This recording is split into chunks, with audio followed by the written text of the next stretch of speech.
नमस्कार, आप सभी का स्वागत है श्री चैतन्य योगाश्रम के YouTube चैनल पर। आज हम भगवद गीता के 18वें अध्याय के बारे में चर्चा करेंगे।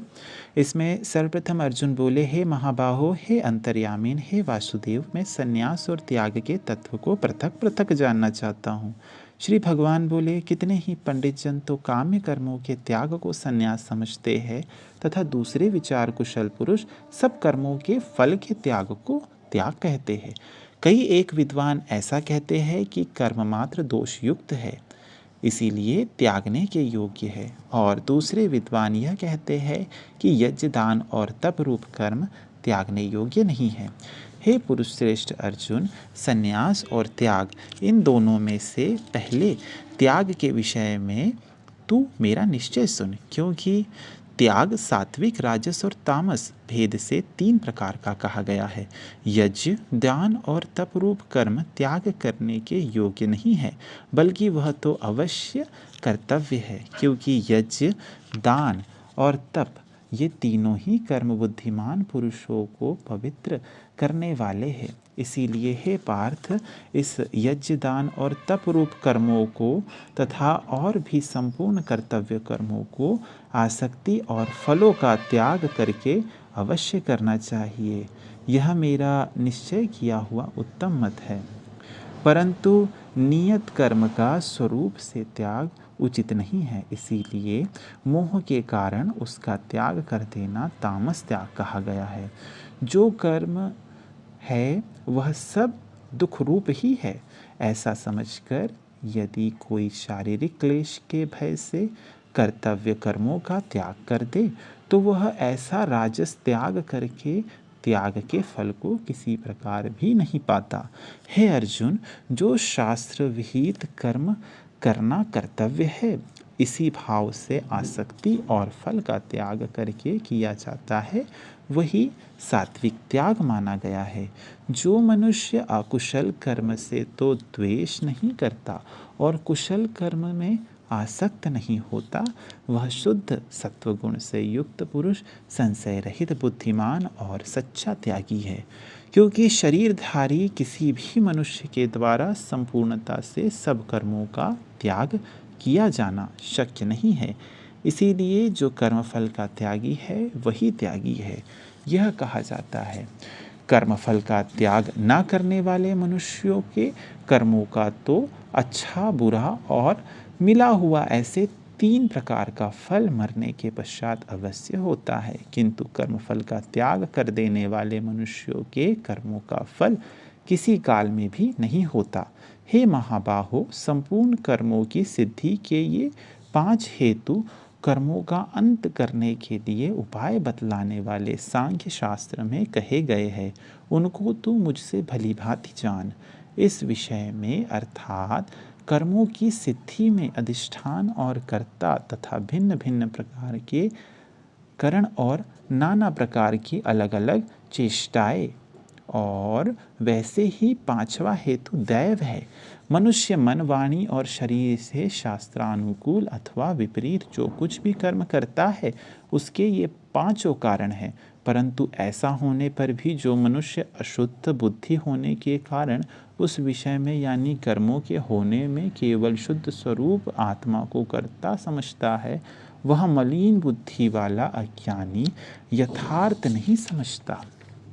जिस पुरुष के अंतःकरण में मैं करता हूँ ऐसा भाव नहीं है तथा जिसकी बुद्धि सांसारिक पदार्थों में और कर्मों में लिपायमान नहीं होती, वह पुरुष इन सब लोगों को मारकर भी वास्तव में ना तो मारता है और ना पाप से बांधता है।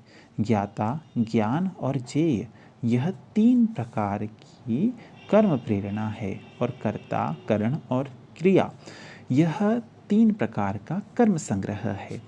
गुणों की संख्या करने वाले शास्त्रों में ज्ञान और कर्म तथा कर्ता गुणों के भेद से 3-3 प्रकार के ही कहे गए हैं, उनको भी तू मुझसे भली भांति सुन। जिस ज्ञान से मनुष्य पृथक पृथक सब भूतों में एक अविनाशी परमात्मा भाव को विभाग रहित समभाव से स्थित देखता है, उस ज्ञान को तो तू सात्विक जान, किंतु जो ज्ञान अर्थात जिस ज्ञान के द्वारा मनुष्य संपूर्ण भूतों में भिन्न भिन्न प्रकार के नाना भावों को अलग अलग जानता है, उस ज्ञान को तू राजस जान। परंतु जो ज्ञान एक कार्यरूप शरीर में ही संपूर्ण के सदृश आसक्त है तथा जो बिना युक्ति वाला तात्विक अर्थ से रहित और तुच्छ है, वह तामस कहा गया है।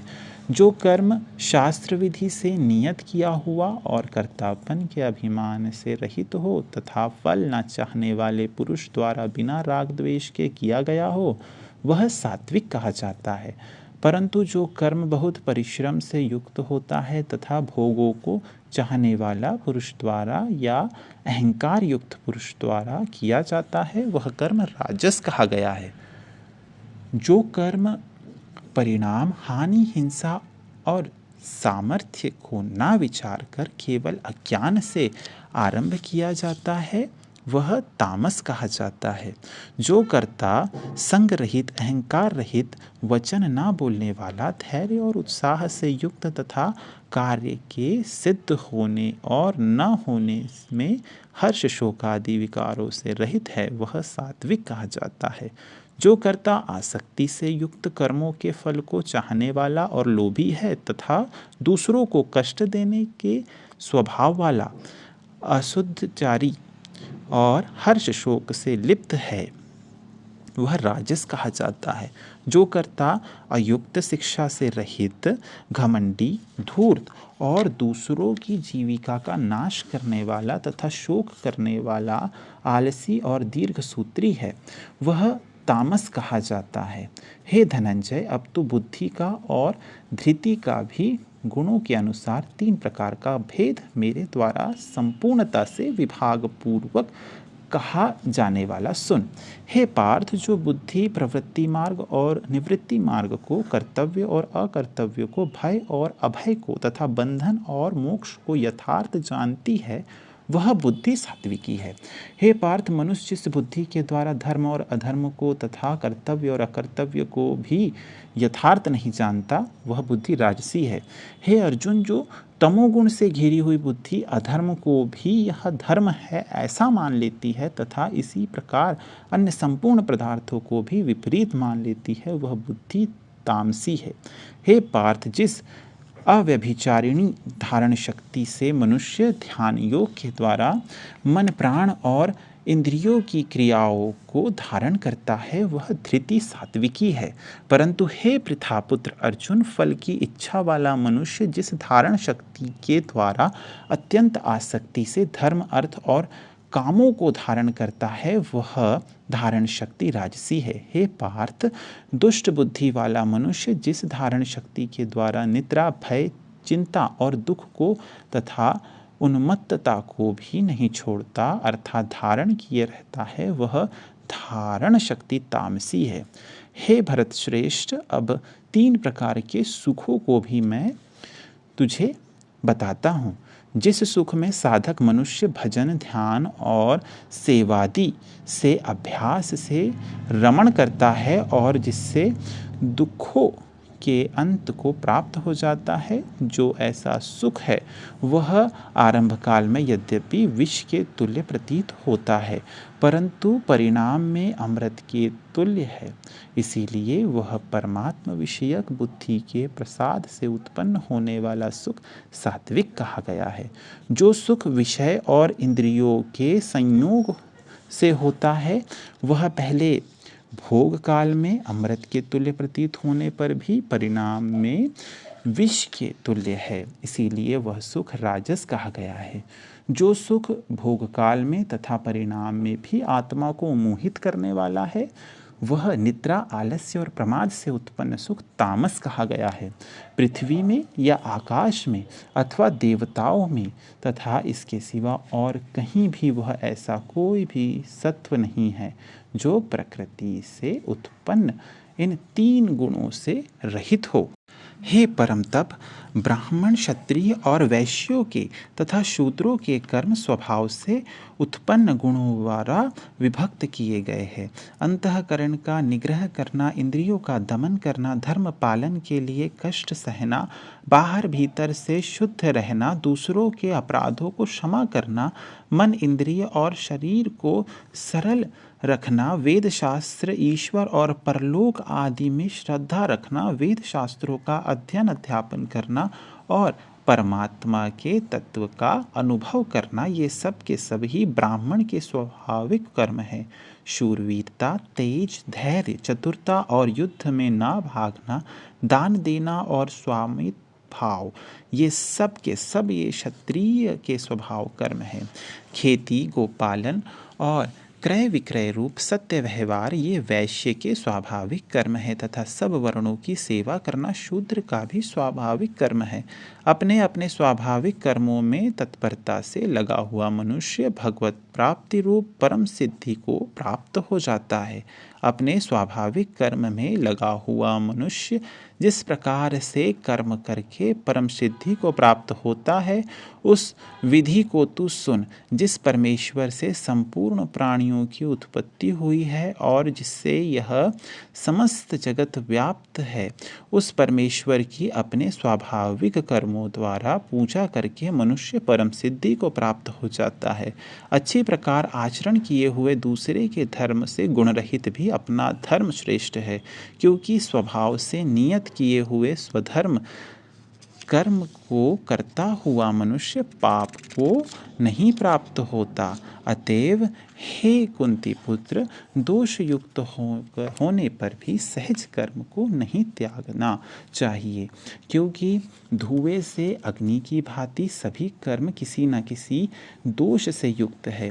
सर्वत्र आसक्ति रहित बुद्धि वाला, स्पृहा रहित और जीते हुए अंतःकरण वाला पुरुष सांख्य योग के द्वारा उस परम सिद्धि को प्राप्त होता है जो कि ज्ञान योग की परानिष्ठा है। उस सिद्धि को जिस प्रकार से प्राप्त होकर मनुष्य ब्रह्म को प्राप्त होता है, उस प्रकार को हे कुंती पुत्र तू संक्षेप में ही मुझसे समझ। विशुद्ध बुद्धि से युक्त तथा हल्का, सात्विक और नियमित भोजन करने वाला, शब्दादि विषयों का त्याग करके एकांत और शुद्ध देश का सेवन करने वाला, सात्विक धारण शक्ति के द्वारा अंतःकरण और इंद्रियों का संयम करके मन, वाणी और शरीर को वश में कर लेने वाला, राग द्वेष को सर्वथा नष्ट करके भलीभांति दृढ़ वैराग्य का आश्रय लेने वाला तथा अहंकार, बल, घमंड, काम, क्रोध और परिग्रह का त्याग करके निरंतर ध्यान योग के परायण रहने वाला, ममता रहित और शांति युक्त पुरुष सच्चिदानंद घन ब्रह्म के अभिन्न भाव से स्थित होने का पात्र होता है। फिर वह सच्चिदानंद घन ब्रह्म में एक ही भाव से स्थित प्रसन्न मन वाला योगी ना तो किसी के लिए शोक करता है और ना किसी की आकांक्षा ही करता है। ऐसा समस्त प्राणियों में समभाव वाला योगी मेरी पराभक्ति को प्राप्त हो जाता है। उस पराभक्ति के द्वारा वह मुझ परमात्मा को मैं जो हूँ और जितना हूँ ठीक वैसा का वैसा तत्व से जान लेता है तथा उस भक्ति से मुझको तत्व से जानकर तत्काल ही मुझ में प्रविष्ट हो जाता है। मेरे परायण हुआ कर्मयोगी तो संपूर्ण कर्मों को सदा करता हुआ भी मेरी कृपा से सनातन अविनाशी परम पद को प्राप्त हो जाता है। सब कर्मों को मुझसे अर्पण करके और तथा समबुद्धि रूप योग को अवलंबन करके मेरे परायण और निरंतर मुझ में चित्त वाला हो, उपयुक्त प्रकार से मुझ में चित्त वाला होकर तू मेरी कृपा से समस्त संकटों को अनायास ही पार कर जाएगा। और यदि अहंकार के कारण मेरे वचनों को ना सुनेगा तो नष्ट हो जाएगा, अर्थात परमार्थ से भ्रष्ट हो जाएगा। जो तू अहंकार का आश्रय लेकर यह मान रहा है कि मैं युद्ध नहीं करूँगा, तेरा यह निश्चय मिथ्या है, क्योंकि तेरा स्वभाव तुझे जबरदस्ती युद्ध में लगा देगा। हे कुंती पुत्र, जिस कर्म को तू मोह के कारण करना नहीं चाहता, उसको भी अपने पूर्वकृत स्वाभाविक कर्म से बंधा हुआ परवश होकर करेगा। हे अर्जुन, शरीर रूप यंत्र में आरूढ़ हुए संपूर्ण प्राणियों को अंतर्यामी परमेश्वर अपनी माया से उनके कर्मों के अनुसार भ्रमण करता हुआ सब प्राणियों के हृदय में स्थित है। हे भारत, तू सब प्रकार से उस परमेश्वर की ही शरण में जा। उस परमात्मा की कृपा से ही तू परम शांति को तथा सनातन परम धाम को प्राप्त होगा।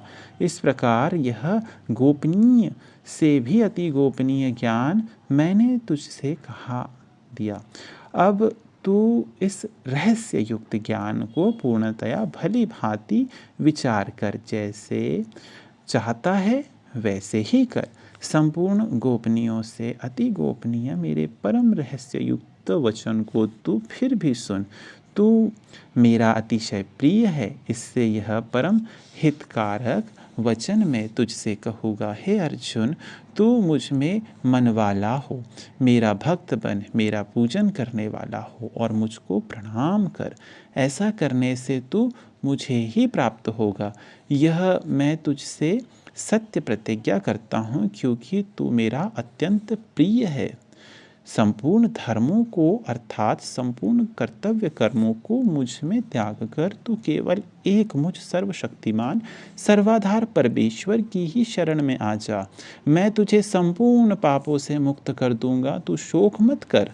तुझे यह गीता रूप रहस्यमय उपदेश किया किसी भी काल में ना तो तपरहित मनुष्य से कहना चाहिए, न भक्ति रहित से और न बिना सुनने की इच्छा वाले से ही कहना चाहिए, तथा जो मुझ में दोष दृष्टि रखता है उससे तो कभी भी नहीं कहना चाहिए। जो पुरुष मुझ में परम प्रेम करके इस परम रहस्य युक्त गीता शास्त्र को मेरे भक्तों में कहेगा, वह मुझको ही प्राप्त होगा, इसमें कोई संदेह नहीं है।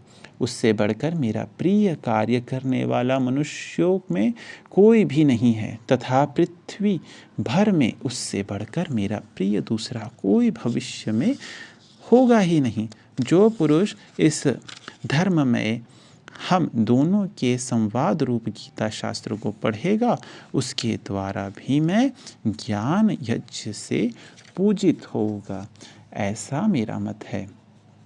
जो मनुष्य श्रद्धायुक्त और दोष दृष्टि से रहित होकर इस गीता शास्त्र का श्रवण भी करेगा, वह भी पापों से मुक्त होकर उत्तम कर्म करने वालों के श्रेष्ठ लोकों को प्राप्त होगा। हे पार्थ, क्या इस गीता शास्त्र को तूने एकाग्र चित्त से श्रवण किया? और हे धनंजय, क्या तेरा अज्ञान जनित मोह नष्ट हो गया? अर्जुन बोले, हे अच्युत, आपकी कृपा से मेरा मोह नष्ट हो गया और मैंने स्मृति प्राप्त कर ली है। अब मैं संशय रहित होकर स्थित हूँ, अतः आपकी आज्ञा का पालन करूँगा। संजय बोले, इस प्रकार मैंने श्री वासुदेव के और महात्मा अर्जुन के इस अद्भुत रहस्य युक्त रोमांचकारक संवाद को सुना। श्री व्यास जी की कृपा से दिव्य दृष्टि पाकर मैंने इस परम गोपनीय योग को अर्जुन के प्रति कहते हुए स्वयं योगेश्वर भगवान श्री कृष्ण से प्रत्यक्ष सुना है। हे राजन, भगवान श्री कृष्ण और अर्जुन के इस रहस्य युक्त कल्याणकारक और अद्भुत संवाद को पुनः पुनः स्मरण करके मैं बार बार हर्षित हो रहा हूँ। हे राजन, श्री हरि के उस अत्यंत विलक्षण रूप को भी पुनः पुनः स्मरण करके मेरे चित्त में महान आश्चर्य होता है और मैं बार बार हर्षित हो रहा हूँ। हे राजन, जहाँ योगेश्वर भगवान श्री कृष्ण है और जहाँ गांडीव धनुषधारी अर्जुन है, वहीं पर श्री विजय विभूति और अचल नीति है, ऐसा मेरा मत है। इस प्रकार भगवद गीता का 18वां और अंतिम अध्याय मोक्ष संन्यास योग समाप्त होता है। धन्यवाद।